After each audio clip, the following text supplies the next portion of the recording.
ಅದ್ದೂರಿಯಾಗಿ ನಡೆದ ಮಲ್ಲೇಶ್ವರ ಸ್ವಾಮಿಯ ಬ್ರಹ್ಮ ರಥೋತ್ಸವ.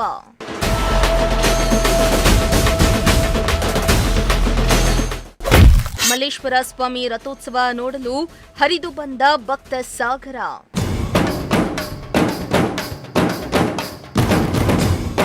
ತುಮಕೂರು ನಗರಕ್ಕೆ ಹೊಂದಿಕೊಂಡಿರುವ ಕುಂದೂರು ಗ್ರಾಮದ ಜನರ ಆರಾಧ್ಯ ದೈವವಾದ ಮಲ್ಲೇಶ್ವರ ಸ್ವಾಮಿಯ ಬ್ರಹ್ಮ ರಥೋತ್ಸವ ಅತ್ಯಂತ ಅದ್ದೂರಿಯಾಗಿ ನಡೆದಿದ್ದು, ಸಹಸ್ರಾರು ಸಂಖ್ಯೆಯಲ್ಲಿ ಭಕ್ತರು ಆಗಮಿಸಿ ಸ್ವಾಮಿಯ ದರ್ಶನ ಪಡೆದು ಪುನೀತರಾದರು.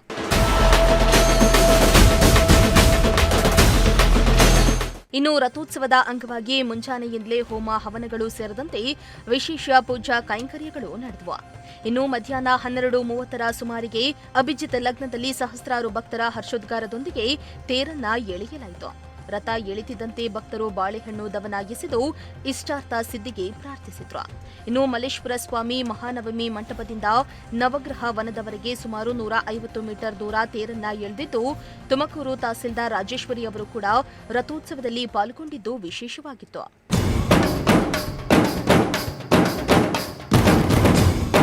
ಇನ್ನು ಪ್ರತಿ ವರ್ಷದಂತೆ ಈ ವರ್ಷವೂ ಸಹ ಪಾರ್ವತಿ ಸಮೇತ ಮಲ್ಲೇಶ್ವರ ಸ್ವಾಮಿ, ಪ್ರಸನ್ನ ಆಂಜನೇಯ ಸ್ವಾಮಿ, ಕರುಗುಲಮ್ಮ ತಾಯಿ ಹಾಗೂ ಮಹದೇಶ್ವರ ಸ್ವಾಮಿ ದೇವರುಗಳನ್ನು ಅಲಂಕೃತ ತೇರಿನಲ್ಲಿ ಕೂರಿಸಿ ಮಾಹನಹಳ್ಳಿ ಮಠದ ಗಂಗಾಧರ ಮಹಾಸ್ವಾಮಿಗಳ ಪಾದಪೂಜೆ ಮೂಲಕ ಬ್ರಹ್ಮ ರಥೋತ್ಸವಕ್ಕೆ ಚಾಲನೆಯನ್ನ ನೀಡಲಾಯಿತು.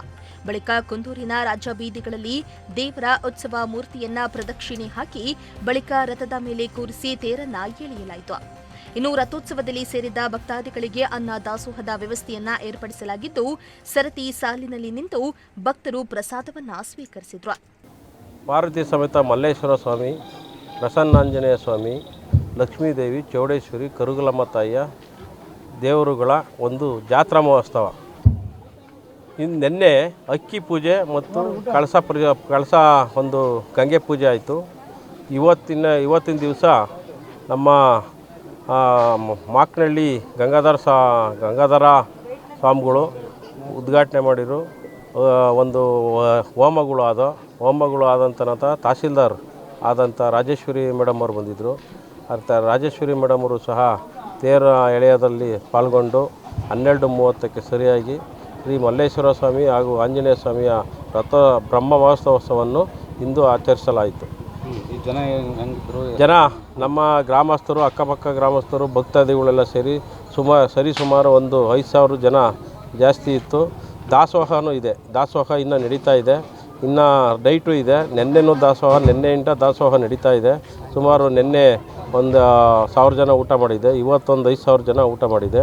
ಇನ್ನು ಸಾಯಂಕಾಲ ತನಕ ಇದೆ ದಾಸೋಹ. ಹೆಚ್ಚು ಕಡಿಮೆ ನಾವು ಇವತ್ತು ಒಂದು 8,000 ಜನಕ್ಕನ್ನು ದಾಸೋಹ ಮಾಡಿಸಿದ್ದೀವಿ. ನಡೀತಾ ಇದ್ದೀನಿ. ಮಲ್ಲೇಶ್ವರ ಸ್ವಾಮಿ ಇವತ್ತು ಪುರಾತನ ಕಾಲದ್ದು, ಸುಮಾರು ಚೋಳರ ಕಾಲದ ದೇವಸ್ಥಾನ. ಆ ಪರಮಾತ್ಮಗೆ ನಡ್ಕೊಂಡ್ರೆ ಯಾರನ್ನೂ ಕೈ ಬಿಡಲ್ಲ. ಆಮೇಲೆ ಇನ್ನೊಂದು ಏನಪ್ಪ ಅಂದರೆ ಪರಮಾತ್ಮನ ಶಕ್ತಿ ನಾವು ಕಣ್ಣಾರ ನೋಡಿಬಿಟ್ಟಿದ್ದೀವಿ. ಕೆಲವು ದುಷ್ಟರು ಏನೇನೋ ಮಾಡ್ತಾರೆ ಈ ಒಂದು ದೇವಸ್ಥಾನ ವಿಷಯದಲ್ಲಿ, ಅವರೆಲ್ಲ ಕಳೆದೋಗ್ತಾವ್ರೆ. ಅದನ್ನು ನಾನು ಬಾಯ್ಬಿಟ್ಟು ಹೇಳಲ್ಲ. ಆ ಸ್ವಾಮಿಯ ಒಂದು ಪವರು. ಭಕ್ತಾದಿಗಳು ಹರಕೆ ಹೊತ್ಕೊಂಡ್ರೆ ಯಾವ ಹರಕೆ ಫಲಿಸುತ್ತೆ ಅಂತ ಭಕ್ತಗಳು ಹರಕೆ ಎಲ್ಲ ಏನು ತೊಂದರೆ ಆಗೋದಿಲ್ಲ. ನಮ್ಮ ಅರ್ಚಕರು ಹೇಳ್ತಾರೆ, ನಮ್ಮ ಅರ್ಚಕರು ಹೇಳಿರು, ನಮ್ಮ ಅರ್ಚಕರು ದೊಡ್ಡ ಅರ್ಚಕರವ್ರೆ, ಮಲ್ಲೇಶ್ವರ ಅರ್ಚಕರು ಅಂತ. ಅವ್ರು ಹೇಳ್ತಾರೆ, ಏನಾದರೂ ಸ್ವಾಮಿಗೆ ಹರಕೆ ಉಳಿಸ್ಕೊಂಡ್ರೆ ಯಾವುದೇ ಒಂದು ಕಾರ್ಯ ಆಗಲಿ, ಒಂದು ಏನೇ ಒಂದು ಮನೆ ಒಳಗೆ ತೊಂದರೆ ಆಗಲಿ, ನಾವು ಕಂಡಂಗೆ ಒಬ್ಬರಿಗೆ ಮಕ್ಕಳಿರಲಿಲ್ಲ, ನಮ್ಮ ಕಣ್ಣದೇ ನಡೆದಿರೋದು. ಮಕ್ಕಳಿರಲಿಲ್ಲ ಅವ್ರಿಗೆ, ಏನೇನೋ ಒಂಥರ ವಿಸ್ಮಯ. ನಮ್ಮ ಕಣ್ಣದೇ ನಡೆದಿರೋದು ನಾನು ಹೇಳ್ತಾ ಇರೋದು, ನಾವು ಕಣ್ಣಾರ ನೋಡಿರೋದು. ಅವ್ರ ಮಕ್ಕಳೇ ಇರಲಿಲ್ಲ. ಮೊನ್ನೆ ಅವ್ರ ಮನೆಗೂ ಒಂದು ಗಂಡು ಮಗು ಹುಟ್ಟೈತೆ ಸ್ವಾಮಿ ನಡ್ಕೊಂಡಿದ್ದಕ್ಕೆ. ಹಂಗೆ ಸುಮಾರು ಯಾವುದೇ ಕಾರ್ಯಕ್ಕೂ ಸ್ವಾಮಿನ ಕೈ ಮುಗಿದು ನಾವು ಬೇಡ್ಕೊಂಡ್ರೆ ಅದು ನೆರವೇರುತ್ತೆ ಅಂತ ಒಂದು ಶಕ್ತಿ ಐತೆ. ಚೋಳರ ಕಾಲದಲ್ಲಿ ನಿರ್ಮಾಣವಾಗಿದ್ದ ಮಲ್ಲೇಶ್ವರ ಸ್ವಾಮಿ ದೇವಸ್ಥಾನ ಐತಿಹಾಸಿಕ ಪ್ರಸಿದ್ಧಿಯನ್ನ ಪಡೆದಿದೆ. ಅಲ್ಲದೆ ಬರಗಾಲ ಬಂದಾಗ ಈ ಊರಿನ ಜನರನ್ನ ಕಾಪಾಡಿದ್ದು ಮಲ್ಲೇಶ್ವರ ಸ್ವಾಮಿ ಎಂಬ ನಂಬಿಕೆ ಇದೆ.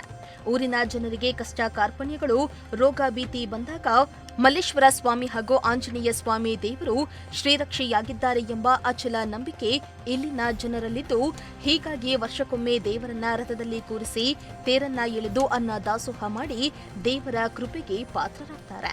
Bureau report, Prajashakti TV, Tumakuru.